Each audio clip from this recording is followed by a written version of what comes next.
Hello student, आज हम पढ़ने वाले हैं कार्य ऊर्जा प्रमेय। ठीक है, चलो देखते हैं कार्य ऊर्जा प्रमेय क्या होता है।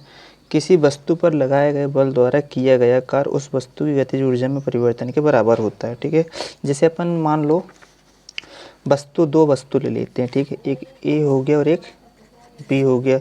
अपन इसमें कोई बल लगाते हैं, एफ बल लगाते हैं। ठीक है, जब एफ बल लगाएंगे तो इसका प्रारंभिक वेग क्या होगा? प्रारंभिक वेग हो जाएगा तुम्हारा यू, एवं अंतिम वेग क्या होगा बच्चों? अंतिम वेग हो जाएगा वी। अब देखो, यदि अपन इसका प्रारंभिक वेग u है, अंतिम वेग v है, वस्तु a को b तक जाने में जो समय लगेगा, मतलब पहुंचने की या फिर यहाँ से a से b तक पहुंचने की जो प्रारंभिक दूरी रहेगी तुम्हारी, प्रारंभिक वेग रहेगा, वो अंतिम वेग। अब परिभाषा क्या होती है?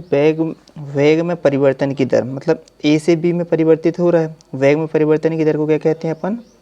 त्वरण कहते हैं। ठीक है, क्या कहते हैं? त्वरण कहते हैं। अब देखो a से b की ओर विस्थापित हो रहा है। अब जैसे मान लो ये पेन है, यहाँ रखा है, तो इसको यहाँ से यहाँ जाने में जो समय लग रहा है वो क्या कहलाएगा? दूरी है, मतलब यहाँ से यहाँ तक की तय की गई दूरी है। तो यहाँ से यहाँ तक की तय की गई दूरी अपन मान लेते हैं एस, जो विस्थापन कहला जाएगा। ठीक है, विस्थापन कहला जाएगा। ये क्या है? द्रव्यमान है, एम द्रव्यमान, और ये भी एम द्रव्यमान रहेगा। जे जब एक स्थान से द्रव्यमान दूसरे स्थान में परिवर्तित होगा तो क्या होगा? विस्थापित हो जाएगा एक स्थान से दूसरे स्थान पर। और जैसे ये प्रारंभिक क्या हो गया? प्रारंभिक वेग हो गया, ये अंतिम वेग हो गया तुम्हारा। ठीक है, अब आगे देखते हैं। अब इसमें देखो परिभाषा से देखते हैं। यदि किसी वस्तु पर बल लगाते हैं, यदि अपन कोई वस्तु पर, जो वस्तु है तुम्हारे पास ए और बी वस्तु हो गई हैं, ठीक है, बल लगाते हैं, एफ बल लगा दिए, उस पर किया गया कार्य, जो कार्य हो रहा है दोनों के बीच में, ए से बीच के बीच में जो दूरी है तय कर रहे हैं, वो कार्य कहला रहा है तुम्हारा, गतिज ऊर्जा में परिवर्तन के बराबर होता है। जैसे देखो, अब अंतिम वेग से प्रारंभिक वेग की ओर जो परिवर्तन हो रहा है तुम्हारा, उसी के परिवर्तन के बराबर होता है। चलो अब परिभाषा से देखते हैं। अब इसको लिख लेना। कैसा लिखोगे? माना एम द्रव्यमान की एक वस्तु u वेग से गतिमान है, उस पर f परिणाम का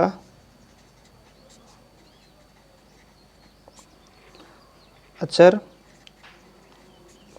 बल लगाने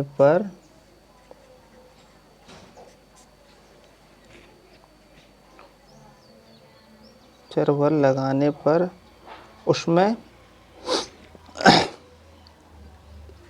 ए परिमाण का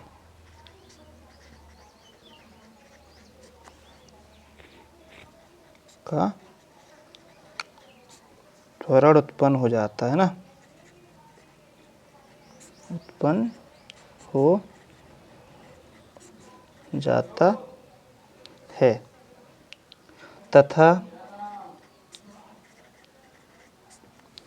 बल की दिशा क्या रहेगी? बल की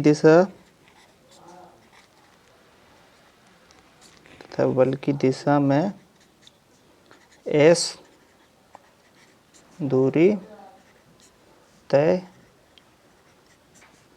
करने पर उसका वेग भी हो जाता है। ठीक है, अब वो एक स्थान से दूसरे स्थान पर, देखो त्वरण क्या है? त्वरण को अपन इसमें ए से दर्शा सकते हैं। ठीक है, अब आगे देखते हैं अपन इसमें कि इसमें क्या होता है। गति के द्वितीय नियम से करते हैं। गति का द्वितीय नियम लगता है, गति का तृतीय समीकरण भी लगता है ना, तो अपन करते हैं कैसे? गति के द्वितीय नियम से करेंगे। तब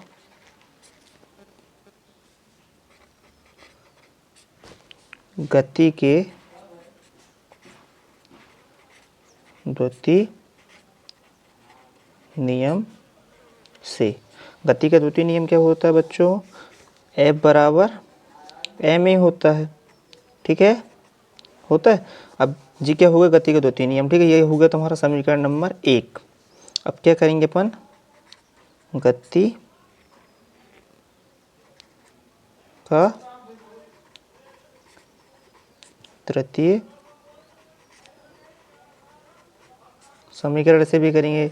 गति का तृतीय समीकरण क्या होता है, v स्क्वायर बराबर u स्क्वायर प्लस 2as, ये होता है तुम्हारा। अब देखो इसमें अपन कैसा करेंगे अब आगे, अभी इसको तोड़ेंगे है ना, कैसा, इसका पक्षांतर इधर करेंगे तो क्या हो जाएगा, ये v square minus you square बराबर 2as, ठीक है। अब जैसे अपन 2a को अपन पक्षांतर करके इधर लाएंगे तो यहाँ पर क्या हो जाएगा, s बराबर v square minus you square के बट्टे 2a हो जाएगा, ठीक है। समझ में आई बात है। अपन ने s को इधर साइड लिख दी, बैलेंस करने के लिए चाहो तो तुम इधर साइड भी लिख सकते हो, बराबर लगा के इधर लिखो चाहे इधर लिखो, बात तो बराबर है, ठीक है। तो तुमको s का मान भी पता चल गया, s बराबर क्या हो गया, v square minus you square बट्टे 2a, ठीक है। अब आगे क्या करना अपने को, देखो अब क्या करेंगे, बल द्वारा किया गया कार्य, ठीक है, बल द्वारा किया गया कार्य क्या होता है, W बराबर होता है बल गुणित विस्थापन होता है, ठीक है। विस्थापन को अपन ने S से दर्शाए हैं, तो कार्य बराबर क्या होता है, बल गुणित विस्थापन, ठीक है। अब आगे करते हैं, W तो अपन को पता है W ये है, ठीक है। अब ये समीकरण नंबर 2 है तुम्हारा, ठीक है। अब यहाँ पर कर दो तुम समीकरण 1 व 2 से, ठीक है। तो अब समीकरण 1 व 2 से करेंगे अपन, तब देखो समीकरण 1 क्या रहेगा बच्चों तुम्हारा, समीकरण 1 क्या था, F बराबर ma था, तो अपन इसमें देखो W बराबर क्या हो जाएगा, F का मान रख दें ma इंटू S का मान क्या आया था, v square minus you square upon में 2a, यही आया था ना, है ना। तो W बराबर मिल गया।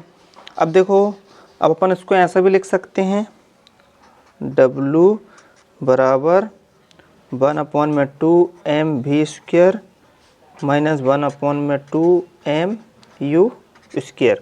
मतलब देखो ये 2 है बट 1/2 है, ठीक है।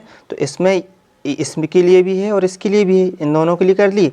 इसमें m का गुणा इसमें भी करे हैं और इसमें भी करे हैं। जो a है तुम्हारा वो तो कॉमन रहेगा, a से a कट जाएगा, ठीक है, जे a से a कट जाएगा, बचेगा m का गुणा ऊपर कर दिए, m का गुणा इधर भी कर दिए।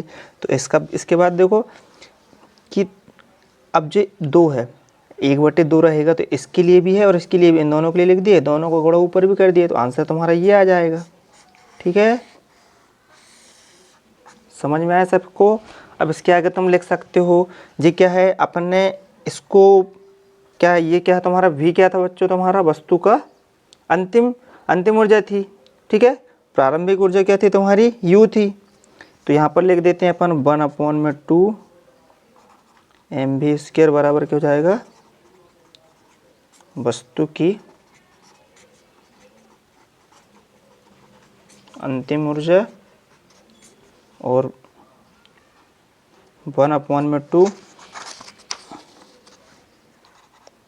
mu² बराबर क्या हो जाएगा, वस्तु की